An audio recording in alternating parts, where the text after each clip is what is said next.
The oxygen mask was still fogging with each labored breath when I first sensed something was wrong.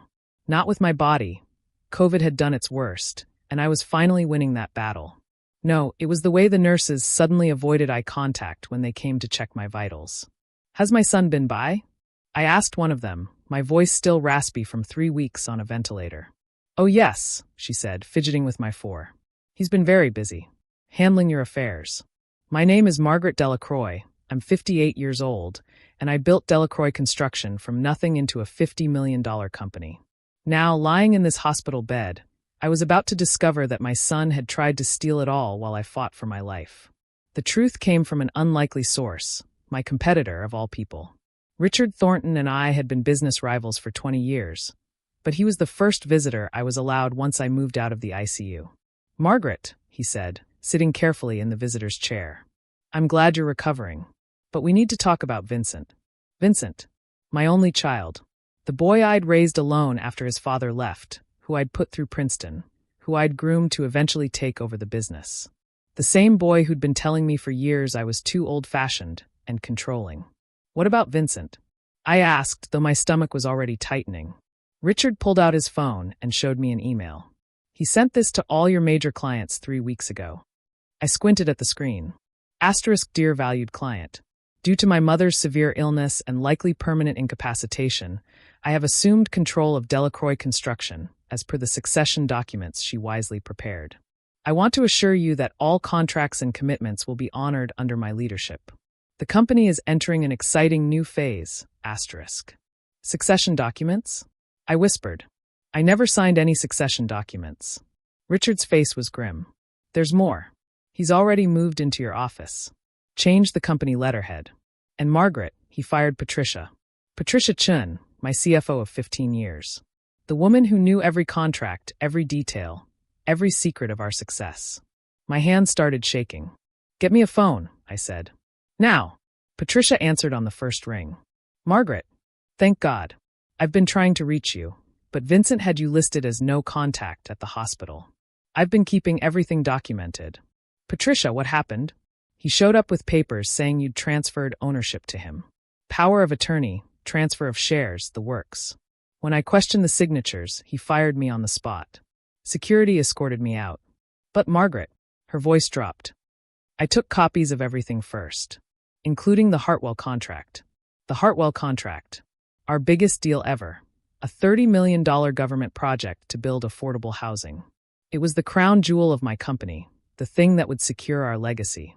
And it had one very specific clause that I'd insisted on, despite my lawyer's protests." "He doesn't know about the personal guarantee clause," I said. "No," Patricia confirmed. "He never read the full contract. Just saw the dollar signs." I hung up and turned to Richard. "I need to get out of here. Today." "Margaret, you can barely walk. Then get me a wheelchair. My son is about to learn why you should always read the fine print." It took 2 days to arrange my discharge. 2 days during which I had Patricia secretly gather intelligence. Vincent had indeed been busy. New Ferrari in the company lot. Rolex on his wrist in the company newsletter photo. 5 of my senior staff fired and replaced with his drinking buddies.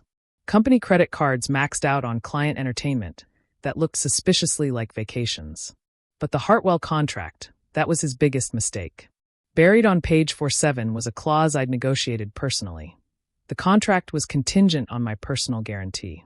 Not the company's guarantee. Mine. If Margaret Delacroix ever withdrew her personal backing, the entire contract became null and void, with immediate repayment of all advances and penalties. Vincent had already collected the first $6 million advance. I rolled into my own office building in a wheelchair, oxygen tank in tow, flanked by my lawyer Samuel Morrison and 2 security guards I'd hired personally. The receptionist, new, of course, tried to stop us. "I'm sorry, but you can't just." "I'm Margaret Delacroix," I said, pulling off my mask. "This is my building. Step aside." The elevator ride to the top floor felt like ascending to battle. Through the glass doors of the executive suite, I could see Vincent at my desk. My father's desk, actually, a massive oak piece that had been with the company for 50 years. He was leaning back in my chair, feet up, talking on my phone. I nodded to security.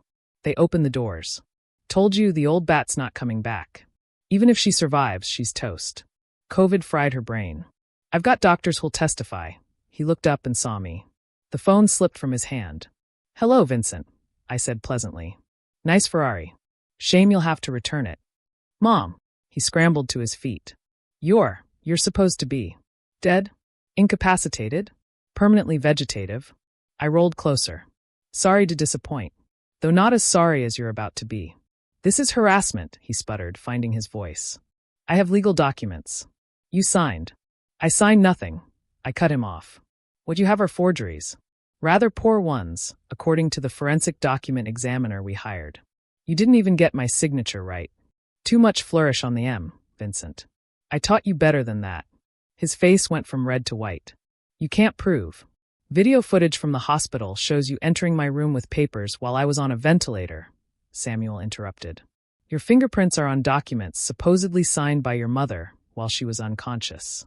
That's fraud, forgery, and elder abuse. And then there's this, I said, pulling out the Hartwell contract.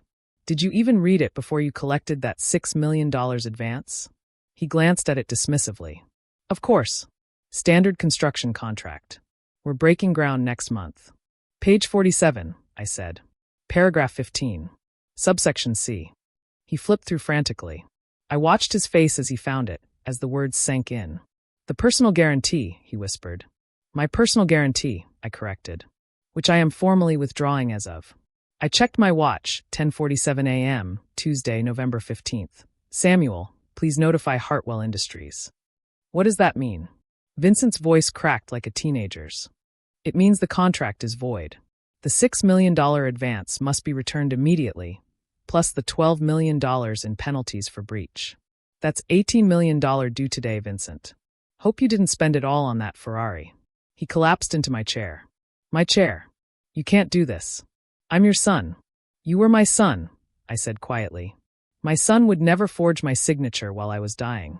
My son would never fire the people who helped build this company. My son would never steal from me while I was on a ventilator. I was trying to save the company, he exploded. You were dying. Someone had to take charge. Taking charge would have been working with Patricia to keep things running, I said. What you did was theft. Attempted murder, one could argue, since you marked me no contact at the hospital. What if I'd needed family consent for treatment? That hadn't occurred to him. I could see it in his eyes. I want you out, I continued. Security will escort you to clear out your things, your actual things, not mine. The Ferrari stays. It was purchased with embezzled funds. Your access to all company accounts is terminated. And Vincent, you have 24 hours to figure out how to pay back Hartwell, or they'll come after you personally. You signed the contracts as company president, after all. I'll sue, he said desperately. Please do, Samuel said cheerfully. Discovery will be fascinating. Especially the part where you told multiple witnesses your mother was brain dead, while she was actually recovering and fully cognizant. Security moved toward him. Vincent looked at me one last time, and for a moment, I saw the little boy who used to bring me dandelions and call them flowers. Then his face hardened. You were always a cold bitch, he spat. Dad was right to leave. Your father left because he was embezzling, I said calmly. Just like you. Guess the apple doesn't fall far from the tree. They escorted him out. I sat in my chair, still warm from him, and looked around my office. He'd changed things, of course. Replaced my awards with his Princeton diploma. Put up photos of himself with clients he'd never earned. But the bones were the same. My company. My legacy. Patricia walked in, carrying banker's boxes. I kept everything, Margaret. Every email, every forged document, every financial transaction. He's been bleeding the company for weeks. How bad? $2 million in unauthorized expenses. Another $1 million in bonuses to his friends. The Ferrari was $400,000. The watches, the trips, the entertainment. She shook her head. But we can recover most of it. I froze the accounts the day he fired me. Called in favors at the bank. He could only access the operating capital. You beautiful genius, I said. When can you start back? I never really left, she smiled. Just worked from home. Most of the senior staff did the same. We've been waiting for you. The next 48 hours were a whirlwind. Vincent tried everything, begging, threatening, even showing up at my house. Still weak from COVID, I was staying with Patricia for security. But when Hartwell's lawyers arrived with the demand for immediate payment, reality set in. He didn't have $18 million. He'd spent the advance on toys and lifestyle, thinking he had years to figure it out. The contract terms were ironclad: immediate repayment upon withdrawal of personal guarantee, or face criminal charges for fraud. In the end, he came crawling back. Not to apologize, I don't think Vincent was capable of that, but to beg me to reinstate the guarantee. "Please," he said, sitting across from me in the conference room where I'd once taught him to read blueprints. "They'll destroy me. Criminal charges, bankruptcy, prison. Is that what you want?" "What I wanted," I said slowly, "was a son who would honor what I built, who would protect it while I was sick, not pillage it. What I wanted was loyalty, Vincent. Basic human decency. I made a mistake. You made choices. Calculated, deliberate choices. You marked me no contact at the hospital. Do you understand what that means? If I'd taken a turn for the worse, they couldn't have reached you. You were willing to let me die alone to steal my company." He couldn't meet my eyes. "Here's what's going to happen," I continued. "You're going to sign a full confession of everything you did. Every forged document, every stolen penny. You're going to pay restitution for what you took. And you're going to disappear. Change your name if you want. You're no Delacroix anymore. And the Hartwell contract. I'll reinstate the guarantee. The company will complete the project. But you'll have no part of it. No inheritance. No job. No relationship with me. You're done. You're cutting me off? I'm your only family. Family doesn't try to bury you while you're still breathing," I said. "Sign the papers, Vincent. Or explain to a jury why you forged your dying mother's signature." He signed. Of course he signed. Bullies always fold when faced with real consequences. 6 months later, I was back at full strength. The company had not only recovered but thrived. Turns out, my employees had been waiting for years to tell me how much they disliked Vincent. He'd been undermining me long before COVID, spreading rumors about my age, my methods, my mental state. "We stayed because of you," my project manager told me. But if he'd actually taken over, half of us would have walked. The Hartwell project broke ground on schedule. I stood at the site in my hard hat, breathing freely without oxygen, watching my company build homes for families who needed them. It's good work. Honest work. Work Vincent never understood because he only saw dollar signs. Patricia told me he'd moved to Florida, was working as a junior sales associate at a yacht dealership, living in a studio apartment, driving a 10-year-old Honda, still telling anyone who'd listen how his crazy mother had stolen his inheritance. I haven't spoken to him since the day he signed those papers. Sometimes, late at night, I wonder if I was too harsh. Then I remember the security footage of him walking into my hospital room with forged documents while machines breathed for me, and I know I wasn't harsh enough. Last week, I updated my will. Everything goes to a foundation for women in construction, with Patricia as executor. The boy who would have inherited an empire threw it all away for a Ferrari and some watches. The man he became deserves nothing more than the consequences of his choices. I'm at my desk now, my father's desk, solid oak, immovable as mountains. On the wall where Vincent hung his Princeton diploma, I've rehung my first contractor's license. A reminder of where I started, what I built, and why some things are worth fighting for. The phone rings. Another contract, another project, another chance to build something lasting. I answer with my name, my real name, the one I kept despite marriage and divorce and every attempt to diminish me. Margaret Delacroix, I say and smile. Still here. Still building. Still mine.